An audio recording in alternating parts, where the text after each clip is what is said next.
All right, welcome everybody to this episode of Monetizing Your Mental Capital. I have Nick Penev here. Nick, super excited to have you on our podcast. And when we dive in here, I actually want to dive right in. I like to ask this question first. Nick, if I ran into an Amazon seller and I was telling him about monetizing mental capital, why would he want to hear from you from the standpoint of learning how to monetize mental capital or create or start a service SaaS or otherwise mental based business? Okay, I mean, it's the question is really simple because mental capital means no inventory, and I hate inventory. I was running an e-com business for 10 years, 20 brands. We scaled to 25 million before we sell. And the one thing that I hated and I still hate is inventory, logistics, and sourcing. So the big advantage for having a digital service or like mental, monetizing your mental, skills is you don't need to order any products or anything. You're simply using what you've learned and trying to teach other people actually building a SaaS solution. But SaaS is hard, by the way. So I know sometimes it's even harder than selling on Amazon or selling an e-com business. So wait, you're That's for telling me sure. that sometimes it's actually more difficult to get mental based or a non-inventory based business off the ground. Yeah, of course. I mean, I would say that it's even harder, and I'll tell you why. When you try to sell your business, I mean, usually, during the aggregator, like buying friends, I think that I've heard for like 10x, like 10 multiples of companies selling their business. And now it's like two or three max. And SaaS platforms, it can go to like 10, 15, even 20. And the reason for that is because SaaS platforms are harder to build. So that's why I know their multiple when you sell are much higher. I have several clients and partners who are running like 100 million like SaaS platforms, and that's what they've told me. You can easily sell for like 10, 15, of your EBITDA, and you cannot do that with most of the e-com brands. So that's why I know this is a justification that it's hard to scale a SaaS. And the other thing is a lot of SaaS platforms at the beginning, you need to provide them for free, and sometimes you cannot just survive, especially if you're bootstrapped. Even if you get funding, the investors are going to push you all the time, and usually investors are not very good sometimes because they keep on pushing you to spend, scale. And when you have a lot of money, you know what happens with aggregators. When you spend somebody else's money, you make dumb decisions to pay for useless stuff. So it's hard, by the way. And I have a SaaS, I know that for a reason. It's hard to scale a SaaS, even for a service which is unique. Sometimes people are not willing to pay for that.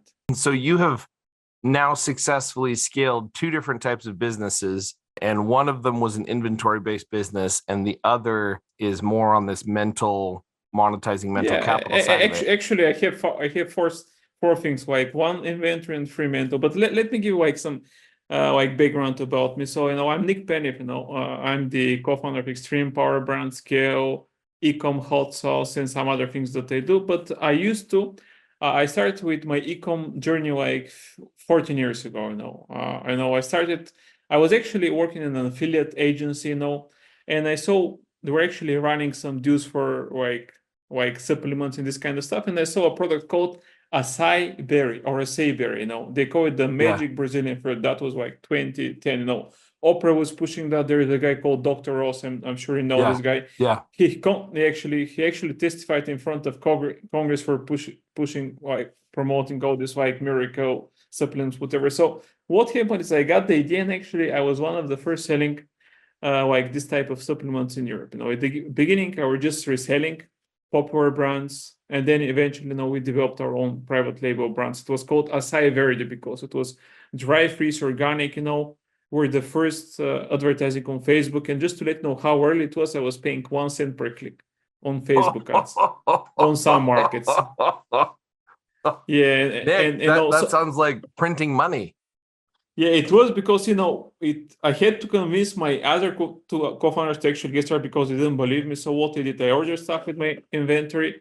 I resold that, and I told them, okay, guys, build me a website, because one of the guy was like an IT guy, the other guy was a senior developer in Google. So I'm a sales guy, marketing, partnerships. I don't know anything about development, IT stuff. So I'm like the idea guy. I get an idea and I need to execute that right away. So it was a good idea. And like I said, printing money, that was really true because we're spending, at the beginning, like $200 per day, and we're getting 200 sales. So CPA was $1. So you can imagine what we did. What was the profit like? We even didn't calculate that because see, we're making so much money, we didn't even know the profit. But just to let you know, what happened is we started with like $5K US total, like investment for everybody, and we had like 25 million in 4 years just from like reinvesting. We never get external funding. I didn't even know that such thing existed. But what we did is we started with one product, we scaled across the EU. The other thing that we did, which is good from the inventory point of view, we never sourced from China because we're buying products from our UK manufacturer. Even we were actually sourcing from the USA and we're selling across Europe. But we're buying for like €2 per unit and we're selling that for €50. And we never sold on Amazon because on Amazon we had to cut the price in half. But of course, we're early, we're lucky. Eventually, we developed like 20 different brands. Not all of them were successful, but we applied the same strategy always. You start the product, you build a website, we build everything, without having the product. I had my team, okay, I have this product is hot in the States. Let's build our own version. We build a website, we run a campaign, we test it, we get enough orders. I call my manufacturer in the UK, and in 2 weeks we have the product ready. So hold on a second. So to test new ideas, you would completely build, and I think there's multiple veins there that are interesting. You would go and find a product that was already successful in the US. In the US, it was. And then you would build a website, come up with the branding, all of the different sides of that, make it so that it could be purchased.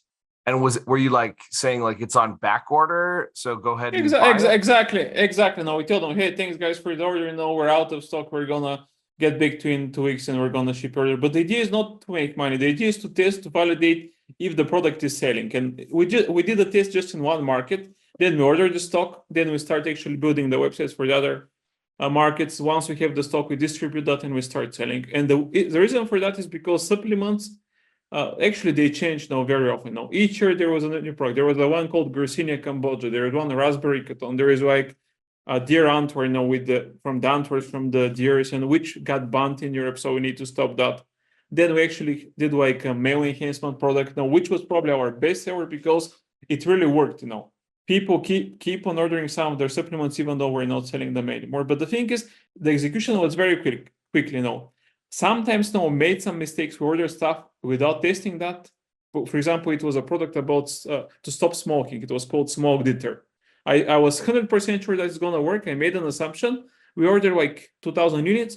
We didn't sell anything. People are just not buying stuff. So since then, one thing that I always do, regardless of what I do, always test without making an assumption. If you think that it worked because it's similar to something else, that's dumping our mindset. Always test things with as little investment as possible.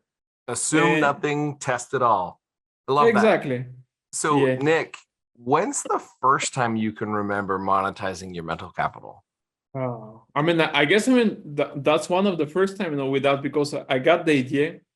I involved people to do that. I had to convince them. I actually went to a few guys who I tried to sell the idea. Some of them didn't buy the idea, and when we made a ton of money later on, he said, okay, man, you need to actually persuade me more. Okay, man, come on, man. I'm giving an idea, you're gonna make a lot of money, you need to persuade you. So anyways, I've been always like that, by the way. Since in kindergarten, I was actually painting pictures for the other kids because I was very talented, painter. Now I used to go to courses in the university when I was in the kindergarten. So I used to actually paint pictures for the other kids, and they used to pay me like money. And I got in trouble because this was at the end of the communism in Bulgaria. My parents got called to school. I said, okay, who of you parents teach your son to actually get money into this capitalist bullshit? So anyways, I've been always like that. I have an idea. Nick, you're telling me in kindergarten, you basically got called on the carpet for being a capitalist.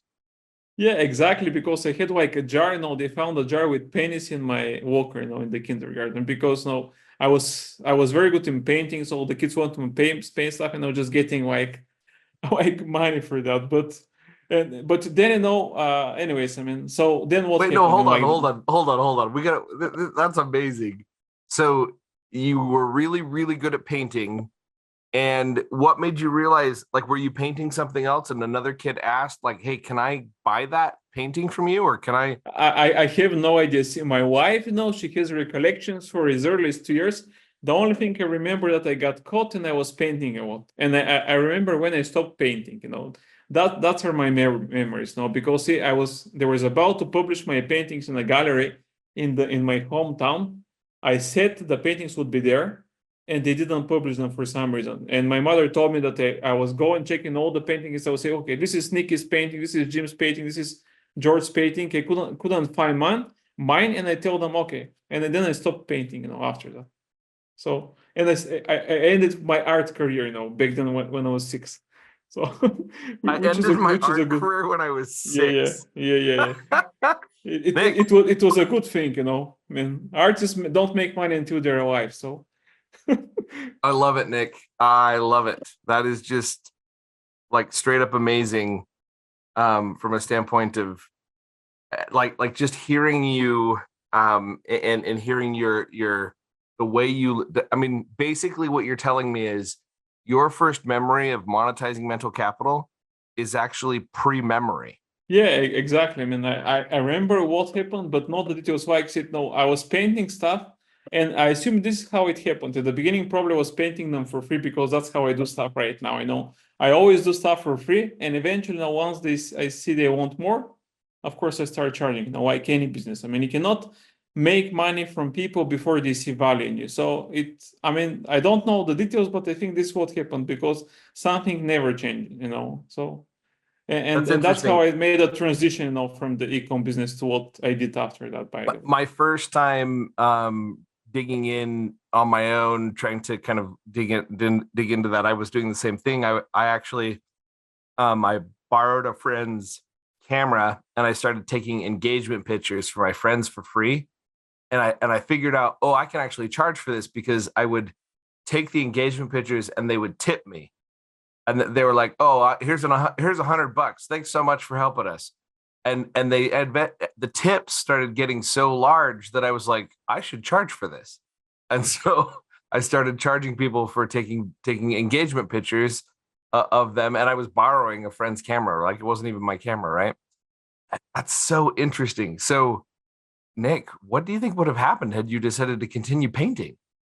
I mean, I'm very glad that they didn't put my paintings, because I mean, it's hard work. I'm a lazy guy in a good way, always looking how to do more by working less. I mean that's my mantra, because see, I mean, if you work too much and you don't have time to spend your money or whatever, I mean, you're not actually doing anything. There was a saying in one movie, you want to be the richest guy in the cemetery. I mean, I don't want. I work only 4 days for this reason, I have a beach spot. I go there tomorrow, So the idea is to actually find the balance because, I mean, you can spend X amount of money after making X amount of money. Money are not that important. I mean, I don't care if I have this. I mean, I'm very, very simple. I care about shirts and surf.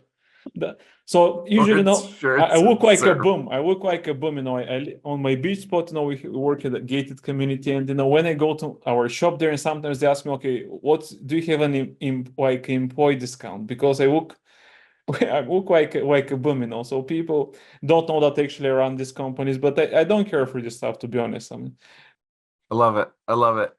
So if you had, I mean, I'm sure you've got capital now that you can pour into different businesses. I'm sure you still start businesses all the time. As you consider a service, SaaS, or non-inventory based business versus an inventory based business, do you still own any Amazon businesses at this point? No, actually, I never owned any Amazon business. We never sold on Amazon. So it was D2C, which we sold. But the thing is, I have actually like a news for you. I never spend money when I start something new. So I always grow without spending money or spending as little as possible. Let me tell you what happened after we sold the e-com business. So we sold the e-com business, and I was using a company called Hello Tax to do my VAT compliance, which is like the sales tax in the States, like TaxJar, for example. Everybody knows TaxJar. So what happened is now I get to know the founders of HelloTax, which are ex-Amazon sellers, and they told me, okay, Nick, you guys are doing a lot of affiliates and partnership, because what happened when they come business in 2016, the mobile ads kicked in, conversions went down, price increased, so we stopped doing any paid marketing. The other reason was that we were doing supplements. Facebook and Google, they started suspending our accounts, even though we're spending millions on ads. And we said, okay, man, fuck that. We're gonna stop doing any paid marketing. We're gonna find people who are gonna promote, and we're gonna pay them for performance. So that's how we built like a network of probably 100, like over 1,000 affiliates. And then we did the most of our money after we stopped doing any paid marketing. So what happened then? The HelloTax founders told me, okay, Nick, you're doing a lot of affiliates and partnership for your own business now, and you're selling that. Can you advise HelloTax on how we can grow our partnership channel and build a network? And then, I said, okay, guys, I'm too young to retire. My wife told me to get some serious project, because when I was selling my business, I was not doing anything with my company. I was $250,000 playing. I'm not saying trading, playing with all features. So, I need some new project, some new like challenge in a way. So what happened? I checked what they're doing, and I saw that a lot of their partners are complaining that the partnerships are one-sided. And I told them, guys, that's not how you do partnership. We're gonna start giving without getting anything in return, and that's how we're gonna get known in this, and that's how everybody's gonna be happy, and they're gonna grow. I said, okay, man, are you crazy? And I said, no, man, just give me 3 months. And in 3 months, I managed to build like a network of like few hundred partners, because what they do, I meet somebody, you tell me what they do, I connect with somebody who can be a good fit for your partner or client, doesn't matter. So for example, when you guys told me that you're gonna do a new podcast, I made like probably 20 introductions to Jessica and somebody else from your team. Yep. So that's what I do. I connect people. I don't sell anything. By connecting people, I make sure that people remember me. So I turn you guys into a brand ambassador of me or whatever I'm doing without just even asking for that. So that's psychology here. I do a favor for you. I don't ask for anything. But then if I ask for a favor, eventually it's hard for you to say no, because you're already feel obligated. Yeah. So by doing that, eventually some companies start asking me, okay, Nick, can you help us like you do with HelloTax? And I said, okay, what do you mean, guys? I mean, to help us with partnership. And I said, okay, you guys just gave me an idea. I'm gonna set up a partnership agency, and I'm gonna call that partnership as a service. So what we do is we connect companies with partners. We teach them how to monetize partnership, how to do a podcast. I've probably helped like 10 guys start podcasts, how to do a webinar, how to actually do a webinar which gets a lot of people as attendees now, how to build a newsletter, which converts, how to monetize your partnership, how to build different type of partnerships. So in other words, how to monetize and how to grow your company without spending any money, because partnership involves work and time. It doesn't involve any money. If anybody's asking for money for partnership, that's not money. They want to sell your service. So, and I have a saying for that, like JFK, but I've kind of rephrased that. Don't ask what your partners can do for you. Ask what you can do for your partners, because that's the way to do things. Nick, I love it. So many things I could talk about there. I love what you're talking about in terms of kind of connecting those different dots and helping people recognize some of the possibilities. I call that, and I've heard other people call it, the law of reciprocity, right? So if you do something for me, I feel like I owe you, regardless of where that is. So I've done this with sales before, where someone misses a sales call. And when they miss the sales call, instead of me getting upset that they missed the sales call, I just smile, because I'm like, dude, now they owe me because they left me hanging on a sales call. And so I'll move it to another. Hey, no worries. I get it. Stuff comes up. I've moved the call to tomorrow at this time. I found that people will only miss 2 or 3 of those before they feel so bad that they made you wait on those calls that they will show up. And so, like, law of reciprocity, do something for someone else, and eventually it kind of comes around and explodes. And you're totally right. Many of the people you invited to join our podcast have been fantastic guests and that have really helped. And you're also right. Like I'm thinking, man, who else do I know that Nick needs to know? Right? Like where does that go? I think that's really, really powerful. So I guess my question for you is, let's imagine that you're currently selling either on Amazon or D2C, and you're looking to monetize some piece of mental capital. How would you go about using partnerships or the law of reciprocity to test your idea, to I mean, test whether or not?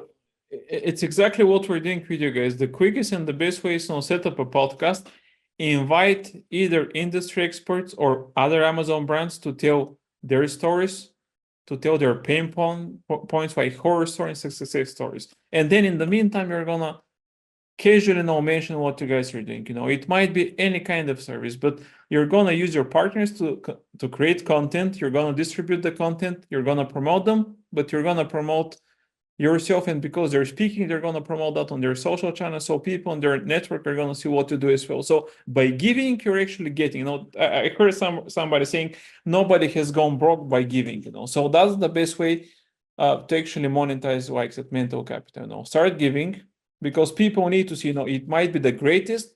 If nobody knows, you're never gonna be able to grow this company. So this is the best way to do it. The other thing is to provide the service for free. That's another way to do it. I know some guys who have been like Amazon e-com sellers, and when they start giving their software or service for free. And this is what we did with one of my SaaS platforms. At the beginning, for 6 months, we're giving the software for free. And why do we do that? For a few reasons. First, engagement. Second, like real user feedback, because you might think that it's a good software, but until people start using that, you're gonna see the pain points. And this is the same what happened with the partner agents. We started by accident. We're doing one thing at the beginning, then we kind of based on the demand from clients, we actually start adding new things. And right now we have a solution that if you come to us, you don't need to hire a partner manager. You don't need to look for anybody because we have anything. But at the beginning, we had the basic introductions that we kind of scaled on. And we scaled on based on actually chatting with people, meeting people, So because people ask me sometimes, which book, did you read that changed your life? And I said, I haven't read a book which changes my life. I teach by meeting people. For example, I was at a podcast like 3 years ago. I spoke with a guy and he told me, okay, man, do you know this aggregator? I said, okay, what the heck is an aggregator?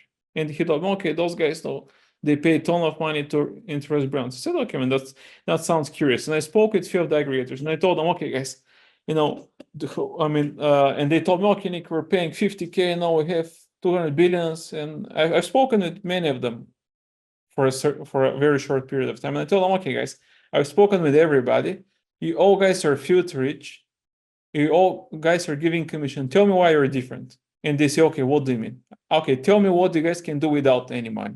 And I said, okay, what do you mean without money? And I tell them, okay, I'm gonna tell you what I can help with. So how many partners do you guys have? And they said, okay, I have 100 partners. Okay, what is a partner for you? We have a referral agreement. And I said, okay, so when you sign a referral agreement, do you think that this is gonna push somebody to send business to you? How many referrals did you get from those guys? Okay, not that many. And that's what I tell them, okay, I'm gonna teach you how you can use partnership without spending money to push people to actually send business to, and eventually close 10 of the aggregators as clients. And the reason what we do for them, we teach them how to use partnership to grow business, because money, everybody's giving money. So if everybody is doing the same shit, you cannot expect different results. So you need to be a little different. For example, like Trust, we used to work with them. A big brand came to us for one of my employees, and I told them, okay, I'm gonna connect with one of our partners. They're buying brands. Okay, what is the partner? I said, Trust you. Okay, man, I don't want to chat with them. Okay, I'm gonna connect with somebody else in the team. No, I don't want to talk with them. I spoke with their US team, and they turned me down. And I said, okay, guys, no, that's bad business. No, why do you turn down companies? No, whenever a company is not a fit to be acquired, instead of telling them, okay, you guys suck, you're not good enough for us, tell them, we're not good, you're not there, but I'm gonna connect you with somebody who is gonna help you out. So I actually helped a few of the aggregators to build incubators for the so-called unqualified brands. They send them to partners like incubator nursery. They'll help them grow. And of course, whenever you send those brands to partners, those partners have a referral agreement, which means that if this brand grows to a certain level, you have the first right of introduction. But then the most important thing, brand owners, they talk to each other. You turn down one brand owner, he's gonna tell 5 or 10 of his friends that this guy suck, and they're never gonna come to you. So even when you say no, you need to do it in such a way that you don't say no like a no. So always no. For example, somebody comes to me and they say, okay, Nick, I need help with that. Even if I cannot help, I'm gonna say, okay, I'm gonna connect you with this guy. He's gonna help out. If I don't know who can help out, I'm gonna connect you with somebody else who is gonna know somebody who is gonna help out. So the effort that people are not doing most of the time is probably the key between how you're gonna succeed or not, because everybody works for money. No, nobody works for free. But what you can do for free sometimes might make the big difference on what you can do with your company or your business. I love that, because you're taking mental capital, you're taking networking, you're taking those mental connections, those individuals that you know that you can kind of figure out, and you're monetizing that. You're really creating an opportunity for those sorts of individuals to make a difference, because they're able to look at it differently than they did before. So I think it's powerful that you're talking about monetizing. I mean, in a way, you're talking about monetizing my LinkedIn. Like I'm monetizing the individuals I'm connected to by doing something for free for them, so that through the law of reciprocity, they're going to refer business back into me and connect those different dots. So you're monetizing social capital. Exactly. I mean, see, network is the most valuable asset. I mean, they've said it like my network is my network. I mean, that's true. Because I'll give an example. Last week or like a few weeks ago, I spoke with a 100 million brand who wants to expand in Europe. And because we do that for one of my companies. Now we help companies to expand to any market anywhere. So this guy had 100 millions across few brands, 2,000 SKUs in the States, and he has moved like 300 in Europe. But he has like some serious issues with product compliance. So what happened? I said, okay, man, I'm gonna connect with a guy who can help out. And then last week he sent me an email, hey Nick, thanks for connecting me with this guy Xavier. You know, he was a lifesaver. And I did a post about it on LinkedIn, because whenever I get some good stuff, I do UGCs, user generated content. I post stuff. So I give create when there is a credit to be given, So this guy was a 100 million seller. He was so happy just because I did one connection. I haven't made any money from this guy, but because I helped him out, I guarantee that whenever anybody asks him, okay, who can help out with anything about Amazon, he's gonna come to me. He's gonna recommend me. So I don't need to make money from everybody, because that's how partnership work. You meet 100 guys, you're gonna end up doing partnership with 20 of those guys. So I've been to one event here like 2 years ago. I rarely go to events, and one guy said, okay, hey Nick, partnership don't work, affiliates don't work. And I said, okay, man, how many partners did you outreach to? 5. Okay, man. So what do you expect? I mean, you need to chat with 100 to get like a real result. And that's for everything. I mean, like selling, dating, you cannot just try with like 2 persons and say, okay, dating. yeah, man, because yeah. I mean, I have a saying, when I was a kid, not like a kid, like a teenager, my father was telling me, when you would like to get a girl, just keep in mind that there is no such thing as like girls which are not giving. There's only guys who don't know how to ask. So in other words, I mean, there's always a way how you can actually achieve something. So it's only the mindset that you're stopping, Of course, this doesn't mean that if you have a goal, you're always going to achieve that, because if something doesn't work, you should stop that. I mean, after trying a few times. So, but in general, I think that's a very good mindset. Just try a bit before you say, okay, it works or it doesn't work. And that's how I do things now. I chat a lot, I talk a lot, but I always like to execute my ideas. For example, I see something and I try to execute that as soon as possible. I don't want to wait too long. I don't think, is it gonna work? Is it not gonna work? I start doing something. And once I start doing it, I kind of see what works, what doesn't work, what I should change. For example, with my expansion trip, we've been doing that for 1 year. And at the beginning, we're doing it very complicated. Now we're telling them, okay, like a whole blueprint presentation, that's what you need to know. And we're kind of, I figured eventually that we're boring people, because even though those are the steps, people don't care about that. regardless of any business or opportunity, the only thing that you need to show the people or business owners, to show them the money, show them how much money they're gonna make, show them the opportunity, and they wouldn't care for the blockers, no. So that's why I know if I didn't start that, he was thinking too much, I wouldn't have never launched this business now right now. But that's with everything, you start, you fail, but if you don't start, you don't fail, and you don't win. So I mean, that's for sure. So tell me, if let's say that I'm an Amazon seller, or e-commerce seller, D2C, and I'm working on, this new service. How many phone calls would you recommend I be doing each week to try to push the partner thing, to kind of like get out there to test my new idea? How many calls a week would you say I should be doing, and how many weeks before I should be like, yeah, this wasn't a good idea? Yeah, I mean, you should chat with at least 100 people, just to 100%. I mean, you chat with 100%, you see what works, and you can say, okay, no, you just get a stats from chatting with, of course, a bit, but as you chat, you're gonna see which works and which doesn't work. So you don't need to keep on doing that for, let's say, 100 calls. You meet people, you get the feedback, and that's with everything, But see, usually e-com Amazon sellers, usually they build SaaS or services based on their bad experience. For example, they've been using all these companies, then they're never happy with what they do. I meet such people all the time. I've met so many people who have been ex-e-com sellers. Some of them are still active. They don't like something, or there is not an option there. That's how HelloTax was built, by the way. Both founders are Amazon sellers. They didn't have a service tailored for Amazon sellers, so they build the software. So many of those SaaS platforms in the industry, or not only in e-commerce in general, usually people see a problem and they try to build a solution or a service which is going to solve that. So that's how it usually starts. So the thing is, build something, even, and then, start chatting with people, see what they think about, kind of change, optimize. But chatting with people is the best thing, because sometimes you can validate your idea before you even build that. So how do you avoid, so two questions there. One, what would be the way, so you said go talk to 100 people. I'm curious, would you just start with the people and introduce them to people that and kind of do that law of reciprocity and see if they'll introduce you to other people? That would kind of be... Of course. I mean, this is the thing. The other thing is, it depends on exactly what you're trying to sell or offer. But ideally, if you try to sell something to somebody, people don't want to be sold. I mean, they're gonna say no. But if you give it for free, if you want to give something to them for free, then they're gonna. I'll give an example. Let's say we're selling a platform, like a new tool for Amazon.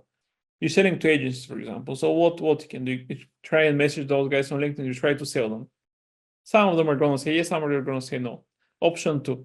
You set up a podcast and you invite them to speak about their journey, their do, and then occasionally do a 1-minute demo of your tool. Even though they don't want to be sold, they come to you as a guest. They're gonna see your software. They're gonna be with closed eyes. So they're gonna see what you're showing. So if they like that, they're gonna ask for that. Then another thing, people who are watching that, they're gonna see it as well. People in their audience are gonna see it themselves. Their competitors should be checking out what competitors are doing. So they're gonna see what to do. So by doing one small favor, you're kind of multiplying the opportunity that you can get. Because if you try to sell somebody, you have 2 options. You get them on a call, you sell them, or you don't sell them. If you're good in sales and you follow up, eventually you might sell them. But when you do this webinar podcast stuff, you're using one unofficial sales call to actually sell multiple guys now. So Nick, as you've done this before multiple times, so start a podcast, dig into those different pieces, what would you say is the biggest challenge you've faced? What have been the biggest roadblock? What's the hardest part of this sort of mental capital? Yeah, to be honest, I mean, there is nothing hard. I mean, because now what I do right now, at least for me, it's really easy, because I like connecting people. I enjoy what I'm doing. So I could not say it's hard.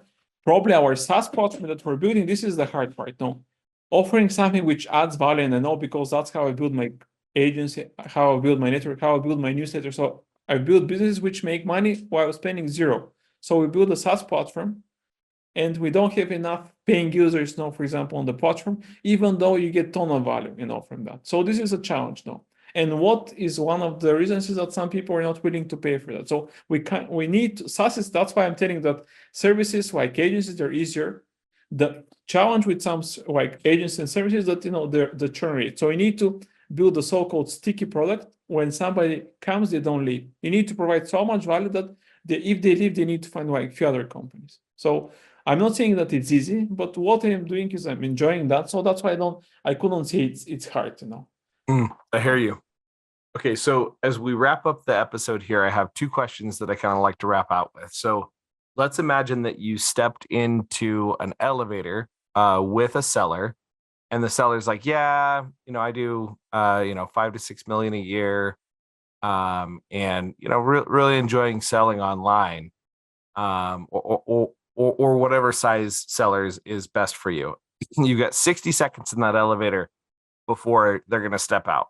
So I'm going to time you on my watch, and you get 60 seconds to say whatever you'd like to about, the 5 different businesses you mentioned that you're working on. So you can choose which one you want to mention. Right after you do that, we're going to ask you any tip, trick, hack, or book that you've read in the last year that's helped you upscale your ability to monetize mental capital. So you just stepped into that elevator, Nick. You got 60 seconds. Go. Hey, Will, what's up, man? We just got connected by another partner. I heard that you're doing 7 figures on Amazon. Okay, where are you selling? Okay, we will sell him. Okay, I'm selling the USA. Okay, man, are you selling in Europe? No. Why should I care about Europe? Okay, well, have you been to vacation in Europe? Yeah, man, I was there with my girlfriend. No, okay, how much did you spend?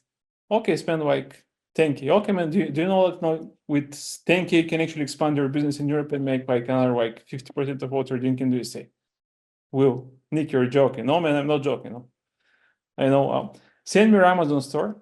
We're gonna do a free report and I'm gonna show you what is the opportunity. And if there's no opportunity, I'm gonna tell you that you're not gonna make money. But people are making money because only 2% of Amazon USA are selling in Europe as well. So, okay, man, what's your email, Nick? I'm gonna send it later on. Thanks, man. Hey, that was only 30 seconds. Okay, yeah, I mean, I don't need that much. I mean, I love it. No, I love it. I love it. I love it. I love it. Okay. So tip, trick, hack, or book that you've come across in the last year that's helped you upscale your ability to monetize mental capital.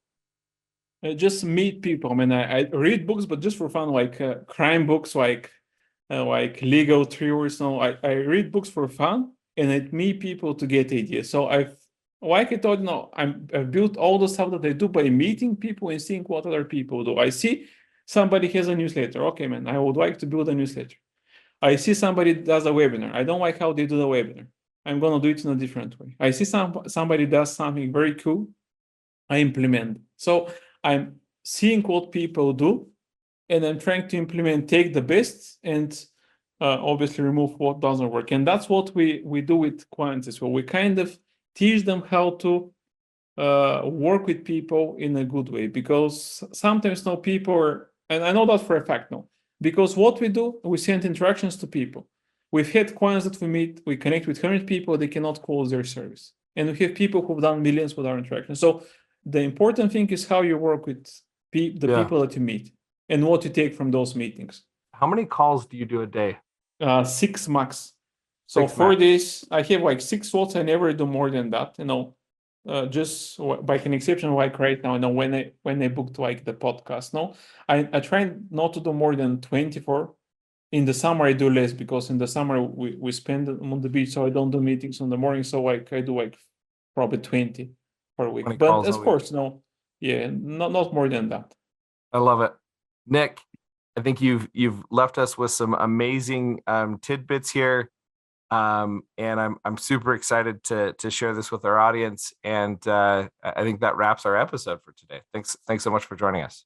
Okay, thanks, Will. Thanks for having me. It was a really nice chat. Now we just had good website. You have a good concept, by the way. I've been to a ton of podcasts. I like this one a lot. So hey, thanks again. Great. That you heard it right there. Nick Penev just said this was a great podcast. So keep listening.